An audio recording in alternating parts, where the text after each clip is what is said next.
गुरुभ्यो नमः। हाय बच्चों, welcome to our Swastik educational channel. Swastik educational द्वारा AP 6th class content second language Hindi మీకోసం. ఇక్కడ మనం యూనిట్ 1లో మౌఖిక్ ఖేల్ అన్నమాట. మౌఖిక్ ఖేల్ అంటే ఏంటి ఏమనుకున్నాము, మనం అందరు ఇక్కడ కూర్చొని కానీ గోళాకారంలో నిలబడి కానీ మనం మన ఫ్రెండ్స్తో మాట్లాడుకుంటాం. మామూలుగా అయితే టీచర్స్ కూర్చోబెట్టేసి రౌండ్గా కూర్చోబెట్టేసి ఇక్కడ మాట్లాడతాం. ఛాత్ర గోళాకార్ మే బైఠే హే ఏక్ ఛాత్ర మేరా గాంవ్. ఇక్కడ ఒక అబ్బాయి 1 2 3 మనం చెప్పుకున్నాం కదా ఇంతకుముందు కూడా. ఫర్ ఎగ్జాంపుల్ ఫస్ట్ అమ్మాయి స్టార్ట్ చేసింది కదా, 1 2 3 4 అనుకుందాం. ఓకేనా, ఓవరాల్గా చూడండి. ఈ అమ్మాయి ఏమంటుంది, మై లడికి హూ అనింది. ఫస్ట్ నెంబర్లో ఉన్న అమ్మాయి ఏమనింది, మై లడికి హూ అనింది. నెక్స్ట్ ఎదురుగా ఉన్న అమ్మాయిని అడుగుతుంది, తుమ్ కౌన్ హో, నువ్వు ఎవరివి. కౌన్ అంటే ఎవరు, ఓకేనా. కౌన్ అంటే ఎవరు, తుమ్ కౌన్ హో నీవు, తుమ్ అంటే నువ్వు, తుమ్ కౌన్ హో నేను. ఏమి అమ్మాయి కూడా ఏమంటుంది, మై లడికి హూ అనేసి అంటుంది. మై లడికి హూ అనేసి ఈ అబ్బాయిని థర్డ్ అబ్బాయిని అడుగుతుంది. ఏమడుగుతుంది, తుమ్ కౌన్ హో అని అడుగుతుంది. ఈ థర్డ్ అబ్బాయి ఏం చేస్తాడు, మై లడకా హూ, అబ్బాయి కదా బాయ్ కదా, సో మై లడకా హూ అంటాడు. మై లడకా హూ అని నెక్స్ట్ ఫోర్త్ అబ్బాయిని ఏమడుగుతాడు, తుమ్ కౌన్ హో అంటాడు. మై లడకా హూ అంటాడు. సో ఫస్ట్ ఇది కంప్లీట్ అయిపోయింది. మై లడకా హూ తుమ్ కౌన్ హో అన్నది ఇక్కడ, మై లడకీ హూ తుమ్ కౌన్ హో అన్నది పక్కనున్న వాళ్ళతో మనం చెప్పుకున్నాం అనమాట. సో ఒక అమ్మాయి ఫస్ట్ మై లడకీ హూ తుమ్ కౌన్ హో అని అడుగుతుంది. నెక్స్ట్ అమ్మాయి మై లడకీ హూ తుమ్ కౌన్ హో అని అడుగుతుంది. థర్డ్ అబ్బాయి మై లడకా హూ తుమ్ కౌన్ హో అని ఫోర్త్ అబ్బాయిని అడుగుతాడు. మై లడకా హూ అని చెప్పేస్తాడు. ఇంకా తుమ్ కౌన్ హో అని అడిగాడు, ఆల్రెడీ అయిపోయిందనమాట. లేదా అమ్మాయిని అడిగినా కానీ ఫోర్త్ అబ్బాయి ఫస్ట్ అబ్బాయి అయినా ఏం చెప్తుంది, మై లడకీ హూ అని అంటుంది అనమాట. ఆన్సర్ ఇచ్చేస్తుంది. అక్కడికి 1 రౌండ్ అయిపోయింది. నెక్స్ట్ రౌండ్లో మేరా గాంవ్ కదిరీ హై అని ఫస్ట్ అమ్మాయి అంటుంది. మేరా గాంవ్, తుమ్హారే గాంవ్ కా నామ్ క్యా హై. క్వశ్చన్ ఏం చేయాలి, మీ ఊరి పేరు ఏంటి అని అడిగినప్పుడు తుమ్హారా గాంవ్ కా క్యా హై.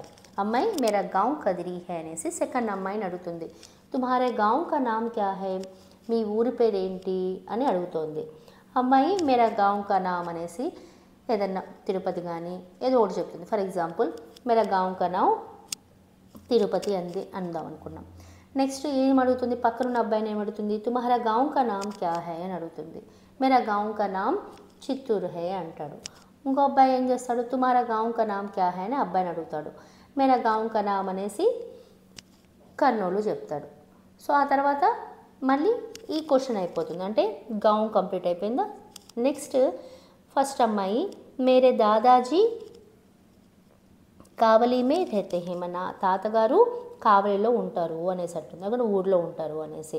ఆప్కే దాదాజీ కహా రేతే హే, మీ తాతగారు ఎక్కడ ఉంటారు. సో అమ్మాయి వాళ్ళ తాత ఎక్కడ ఉంటారో చెప్పి పక్కనున్న అమ్మాయిని క్వశ్చన్ చేస్తుంది. ఏమని క్వశ్చన్ చేస్తుంది, ఆప్కే దాదాజీ కహా రేతే హే. ఆప్కే అనేది యూజ్ చేస్తారు చూసారు, పెద్దవాళ్ళకి మనము గౌరవంతో మీ తాతగారు ఎక్కడ ఉంటారు అనేసి చెప్తున్నాను అనమాట. సో మా తాతగారు ఎక్కడ ఉంటారు అన్నది అమ్మాయి చెప్పాలి. సో అమ్మాయి ఏం చెప్తుంది, మా తాతగారు ఒక ఊళ్ళో ఏదో ఒక ఊరు కదిరిలో ఉన్నారు అని చెప్తుంది. తర్వాత పక్కన అబ్బాయిని అడుగుతుంది, ఆప్కే దాదాజీ కహా రేతే హే. అబ్బాయి మేరే దాదాజీ కర్నూలు మే రేతే హే అంటాడు. తర్వాత పక్కన ఉన్న క్వశ్చన్ అడుగుతాడు, అబ్బాయిని అడుగుతాడు, మా తాత ఇక్కడ ఉంటారు, మీ తాత ఎక్కడ ఉంటారు అనేసి అడుగుతాడు. అబ్బాయి తిరుపతి అంటాడు. సో ఈ విధంగా వాళ్ళు క్వశ్చన్స్, అంటే మనం ఓవరాల్గా ఇక్కడ నేర్చుకున్న క్వశ్చన్స్ ఏంటి, నా పేరు ఇది అనుకుంటున్నాం. సో పక్కన వాళ్ళని అడిగేటప్పుడు తుమ్హారా నామ్ క్యా హై అని అడుగుతున్నాం. తుమ్హారే గాంవ్ కా నామ్ క్యా హై అంటున్నాం. ఆప్కే దాదాజీ కహా రేతే హే అంటున్నాం. అదే దాంట్లో మీ దాదీజీ ఎక్కడ ఉంటుంది, మీ నాన్న ఎక్కడ ఉంటారు, మీ అమ్మ ఎక్కడ ఉంటారు, మొత్తం మీద ఇలా క్వశ్చన్స్ మనం మార్చుకుంటూ వచ్చేయచ్చు అనమాట.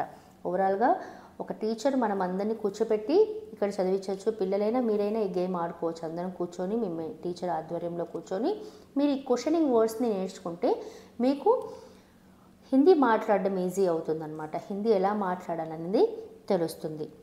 ఓకేనా. సో ఫస్ట్ సెకండ్ థర్డ్ అన్నది పర్సన్ని చెప్పుకుంటూ వచ్చాను మీకు. ఇక్కడ మీనింగ్స్ తీసుకున్నామంటే మీకు సపరేట్గా ఇస్తానన్నా, కానీ ఇంకోసారి చెప్తున్నా. ఇక్కడ మన మీనింగ్స్ తీసుకున్నామంటే మై అంటే ఏంటి, నేను, ఐ అన్నమాట. ఓకేనా. మై అంటే నేను, లడక లడకి, గర్ల్ బాయ్, లడక లడికి, లడక లడికి. తర్వాత తుమ్ అంటే నీవు, తుమ్ అంటే నువ్వు. తర్వాత ఇవన్నీ క్వశ్చనింగ్ వర్డ్స్గా తుమ్హారే మీ యొక్క అనేసి. గావ్ అంటే విలేజ్, నామ్ అంటే పేరు, దాదాజీ తాతగారు, కావలి అన్నది ఊరి పేరు, కహా అంటే వేరే ఎక్కడ అని, కహా అంటే వేరెక్కడ అనేసి.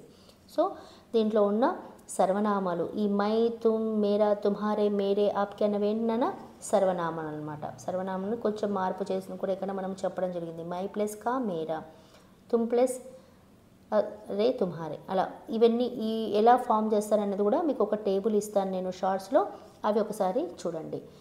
మన ఛానల్ని సబ్స్క్రైబ్ చేయండి, లైక్ చేయండి. ఏదైనా హిందీ సబ్జెక్ట్ డౌట్స్ ఉంటే, మీ హోంవర్క్స్ ఉంటే కూడా నాకు కామెంట్ చేయండి, నేను మీకు హెల్ప్ చేస్తాను. సో మళ్ళీ ఇంకో వీడియోలో కలుద్దాం. Thank you.